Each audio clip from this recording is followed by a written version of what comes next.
তো হ্যালো বন্ধুরা, কেমন আছো আপনারা? আশা করছি ভালোই আছো।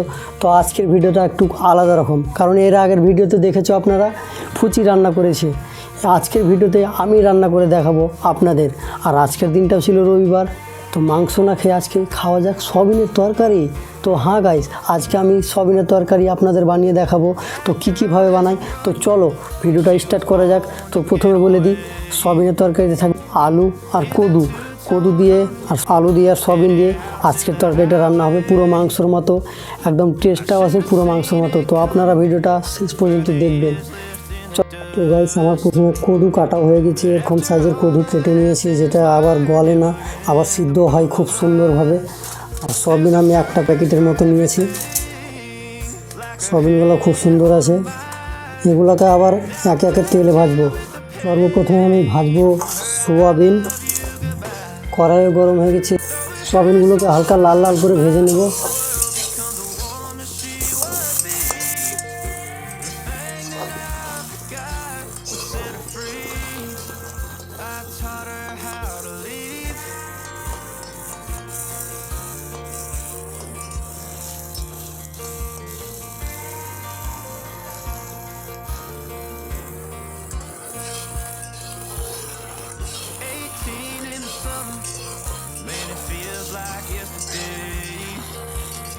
ভাজা প্রায় কাছিয়ে এসেছে, প্রায় লাল হতে চলেছে, আর একটু ভাজবো।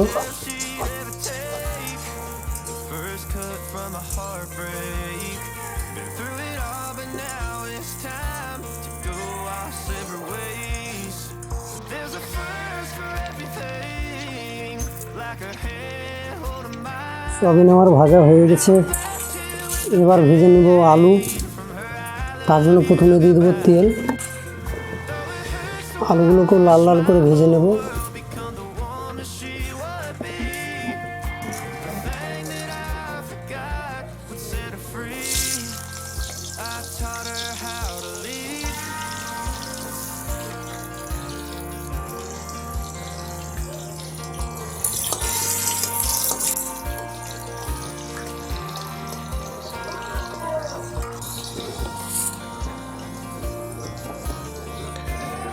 আলু ভাজা হচ্ছে, তার মধ্যে দিয়ে দেবো হালকা পরিমাণে হলুদ, যে রঙটা ভালো লাগে দেখতে, তার জন্য।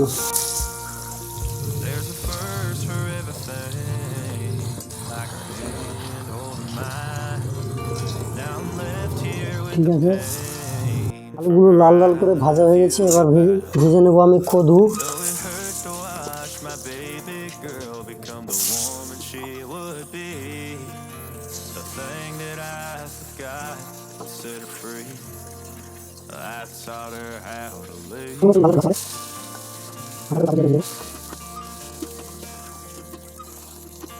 কদুগুলো বেশ লাল লাল করে ভেজে নিলাম।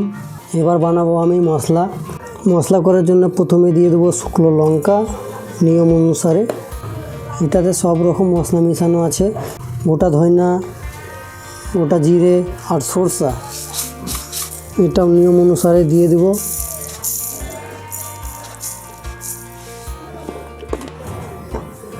আর এখানে আমি গরম জলে রসুনগুলো ফুলতে দিয়েছিলাম, কারণ গরম জলে রসুন যদি ফুলতে দাও তো আর ছোকাগুলো নরম হয়ে যাবে, ওই জন্য আমি দিয়েছিলাম। একে সবগুলো দিয়ে দেবো, আর একসাথে সবটা মশলা বানাবো। তোমরা চাইলে আলাদা আলাদা করে বানাতে পারো, আমরা এখন ফ্যামিলিতে দুজন, তার জন্য একসাথে সবটা মশলা বানিয়ে নিচ্ছি। আর কিছুটা দিয়ে দেবো পেঁয়াজ কুচি,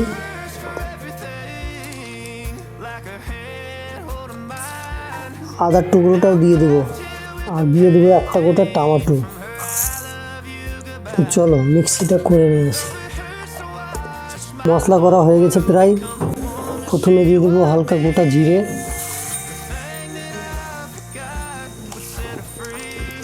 যে পেঁয়াজ কাটা রাখা ছিল সেই পেঁয়াজটা দিয়ে দেবো।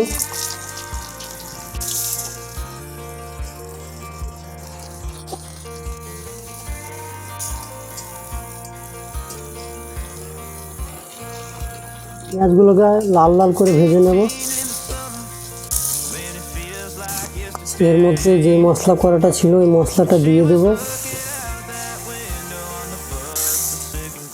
মশলাটাকে প্রায় লাল লাল করে ভেজে নেব।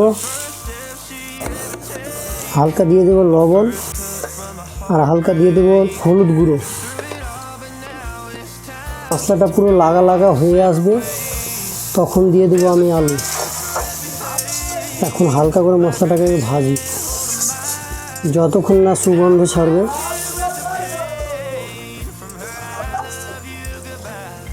প্রায় ভাজা হয়ে গেল, এর মধ্যে দিয়ে দেবো ভাজা আলুগুলো।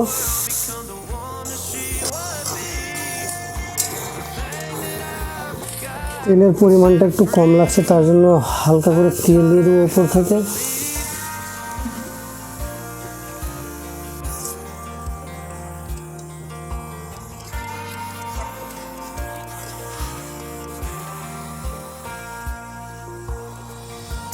হালকা ভালো করে কষে নেব, পুরো লাগা লাগা হয়ে এসছে। হালকা দিয়ে দেবো উপর থেকে জল। ভালো করে মশলাটাকে কষে নেব।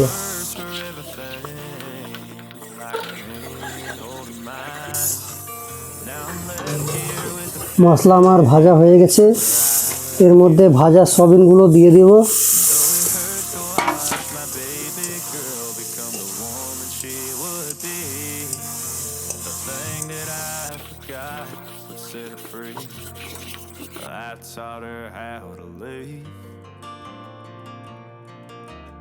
আমি হিসাব মতো জল ঢেলে দিয়েছি, আপনারা চাইলে একটু বেশি বা কম ঢালতে পারেন। 5 মিনিটের মতো আমি প্রায় ডবকে নিয়েছি।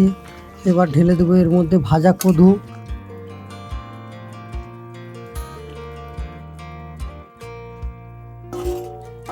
ভালো করে কদুগুলো সিদ্ধ করে নেব। তো ফাইনালি গাইস রান্না হয়ে গেল। এবার আমি নামিয়ে নেবো গাবলাতে।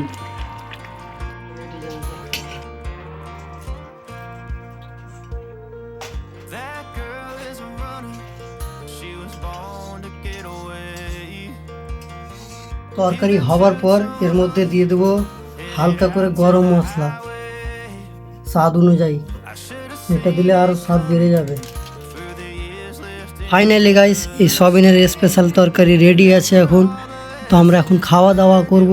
যদি আপনাদের এই ভিডিওটা দেখে ভালো লাগে, এরপরের ভিডিওতে আবার আপনাদের ভালোবাসায় আমি একটা ভিডিওতে 130টা ভিউজ পেয়েছি। এটাই আমার কাছে অনেকটাই খুশির সংবাদ। আপনারা এইভাবে আমাকে সাপোর্ট করুন।